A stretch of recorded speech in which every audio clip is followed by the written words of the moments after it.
Vážená metropola východu, milí Svidničania i zvyšok Slovenska. Ja vás vítam pri sledovaní mojej najúspešnejšej celebritno-lifestyleovej relácie s veľavravným názvom Tá moji slavnejší kolegovia. Vy si aj neviete predstaviť, koho sa mi podarilo odchytiť a s kým budem robiť rozhovor. Je to brutálny umelec, brutálny spevák a Slovák Maťo Ďurínda.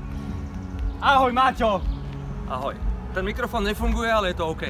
Nefunguje, nevadí, my to nejako vyrepujeme. Počúvaj ma, ja mám na teba iba takú jednu veľmi dôležitú otázku, lebo ja som ťa strašne sledoval po celej Bratislave, po celom Slovensku, až tu sa mi podarilo na Topfeste ťa nejako odchytiť. Počúvaj ma, ja sa ťa chcem spýtať, že ty k akému chodíš, takému plastickému choreografovi, teda chirurgovi, lebo ty na 70-ku vyzeráš brutálne. Pozor, mám 79. 79? Ešte rok, je tam 80-ka. Ale, lebo ja mám tu aj tu mám vrásku, aj tu mám vrásku, že ty si úplne taký, že vyhladený, úplne 650 rokov, že vyzeráš brutálne. Ono sa to všetko zdá, túto tie švy, keby si mi pozrel takto pod vlasy, tam mám tie švíky, čo mám po 4 plastických operáciách, teraz mám koncert, nesmie sa to tam dotýkať.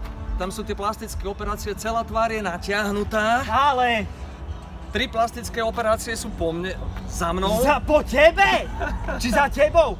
Lebo ty si aj úspešný Slovák, počúvaj ma, ty si, lebo najúspešnejší Slovák, toto, hej, celebrity. A čo mám ja robiť, aby som bol taký slavný, jak ty? Normálne, skladať pesničky, venovať sa tomu, počkať. No? Venovať sa tomu, mať rád muziku, vyrastať na nej, potom skúšať spievať, pokiaľ chceš byť spevákom. No a snáď to pôjde. Treba pracovať. Myslíš? Ale ja si myslím, že práve tebe to pôjde. Myslíš? Ja to viem. No počúvaj, ešte posledná otázka. Aký odtieň vlasov používaš? Teda farby. Farby? No, šedivú, keď toto takto prevrátime. Aha, prehliv tam? Tamto už šedivie, žiaľ. Žiaľ, ale potom si kúpim poriadne čiernu farbu.